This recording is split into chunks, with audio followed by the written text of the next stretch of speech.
दोस्तों नमस्कार। एनसीईआरटी गणित कक्षा 10वीं में आप सभी का स्वागत है। आज हम लोग प्रश्नावली 1.1 के प्रश्न संख्या 1 को सॉल्व करेंगे। अगर आपको ये वीडियो अच्छा लगे तो एक लाइक कर दीजिएगा और चैनल पर नए हैं तो चैनल को सब्सक्राइब करके बेल आइकन को प्रेस कर लीजिएगा, जिससे हर आने वाली वीडियो का नोटिफिकेशन आपको समय समय पर मिलती रहेगी। तो आइए वीडियो शुरू करते हैं। प्रश्न संख्या 1 है, निम्नलिखित संख्याओं का HCF ज्ञात करने के लिए यूक्लिड विभाजन एल्गोरिथम का प्रयोग कीजिए। तो इस सवाल को सॉल्व करने से पहले हम ये जान लेते हैं कि यूक्लिड विभाजन एल्गोरिथम आखिर होता क्या है। तो यहाँ आप देख सकते हैं कि यूक्लिड का विभाजन प्रमेय क्या कहता है कि दो धनात्मक पूर्णांक a और b दिए रहने पर अद्वितीय पूर्ण संख्याएं q और r प्राप्त होती है कि a बराबर बी क्यू प्लस r। यहाँ शून्य से बड़ा और बराबर है r और r से बड़ा है b। तो इसके साथ हम ये भी समझ लेते हैं कि a, b, q और r का मतलब क्या है। तो यहाँ a को भाज्य कहते हैं, ठीक है, b को भाजक, q को भागफल तथा r को शेषफल कहते हैं, ठीक है। यानी फाइनल होता है भाज्य बराबर भाजक गुने भागफल प्लस शेषफल। अगर यहाँ से आपको समझ में नहीं आता है तो आइए आपको और समझाने की कोशिश करता हूँ। देखिए, जिस संख्या में हम भाग देते हैं उसे भाज्य कहते हैं, ठीक है। यहाँ इसे a कहा गया है और जिससे हम भाग देते हैं उसको भाजक कहते हैं, यहाँ इसे b कहा गया है। भागफल जो होता है उसे हम q कहते हैं और शेषफल को r कहते हैं, ठीक है। तो फाइनल इस सवाल में हमें क्या करना है कि भाग बनाना है और उसको क्या करना है कि भाज्य बराबर भाजक गुने भागफल प्लस शेष के रूप में लिख देना है। यही क्या हो जाता है कि यूक्लिड विभाजन प्रमेय का हो जाता है। तो आइए सवाल को सॉल्व करते हैं। यहाँ हमें लिखना है चूंकि 225 बड़ा है 135 से, ठीक है। इसके बाद क्या करना है कि 225 में 135 से भाग देना है, ठीक है। भाग देकर और उसे हमें लिखना है इसके रूप में। तो 135 से भाग देना है 225 में। तो एक बार में लगाएंगे कितना आ जाएगा 135, दो बार में लगाते तो इससे ज़्यादा हो जाता, यानी 135 दूना कितना हो जाता 270, ठीक है।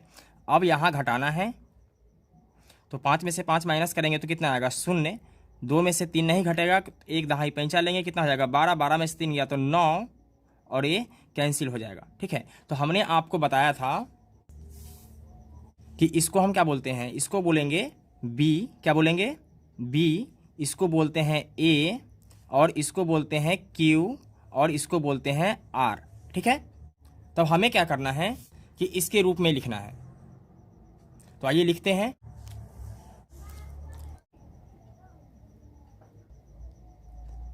चरण 1, ठीक है।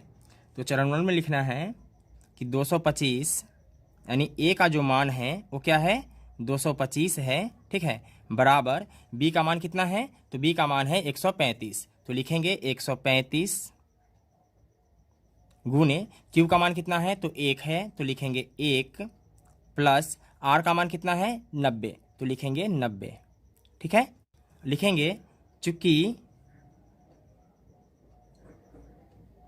शेषफल बराबर नहीं है शून्य के, ठीक है, क्योंकि शेषफल जो है वह शून्य नहीं आया है, हमें शेषफल शून्य का इंतजार है, ठीक है। जब शेषफल शून्य आ जाएगा तो उसी का क्या हो जाएगा, जो बी वाला होगा वही फाइनल मेरा HCF हो जाएगा, ठीक है।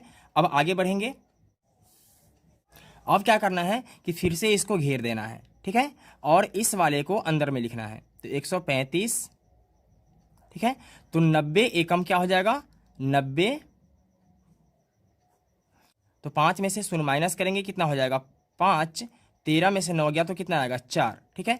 अब यहाँ क्या हो जाएगा कि इस वाले को छोड़कर चलेंगे, अब यहाँ से हमें देखना है, ठीक है। तो a वाला मेरा हो जाएगा b, a वाला हो जाएगा a वाला हो जाएगा q और a वाला हो जाएगा r, ठीक है। और फिर हमें चरण 2 के लिए लिखना है। चरण 2, ठीक है। तो यहाँ हमें क्या करना है कि a बराबर बी क्यू प्लस आर के रूप में ही लिखना है, ठीक है। तो a का मान कितना है, a का मान है 135, ठीक है। तो 135 लिखेंगे बराबर बी क्यू। तो b का मान कितना है 90 गुने q का मान है 1 और r का मान है 45, तो लिखेंगे 45, ठीक है।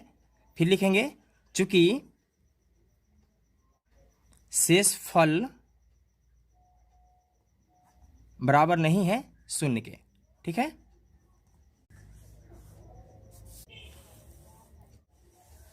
फिर आगे बढ़ेंगे और इसको घेरेंगे। ठीक है, अब इस वाले 90 को यहां लिखेंगे, तो 45 दूनी 90। ठीक है, यहां शेष क्या हो जाता है, शून्य में से शून्य घटेगा तो कितना बचेगा, शून्य, और 9 में से 9 घटेगा तो क्या बचेगा, शून्य। ठीक है, तो फिर यहां हमें क्या करना है कि इस वाले को क्या मानना है, बी मानना है, इसको ए, इसको क्यू और इसको आर।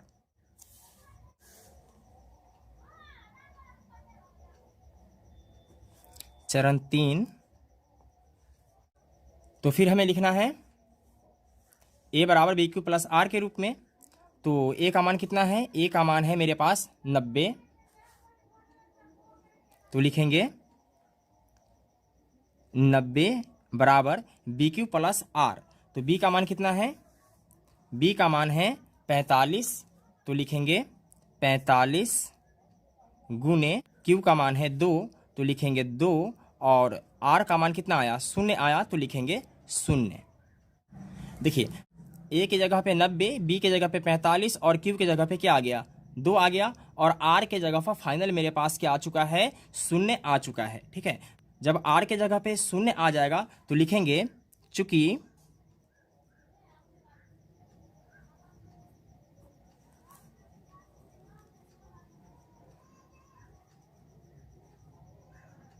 शेषफल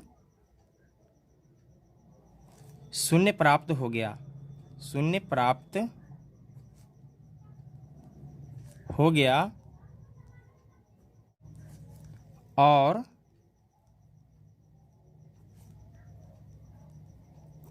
इस चरण का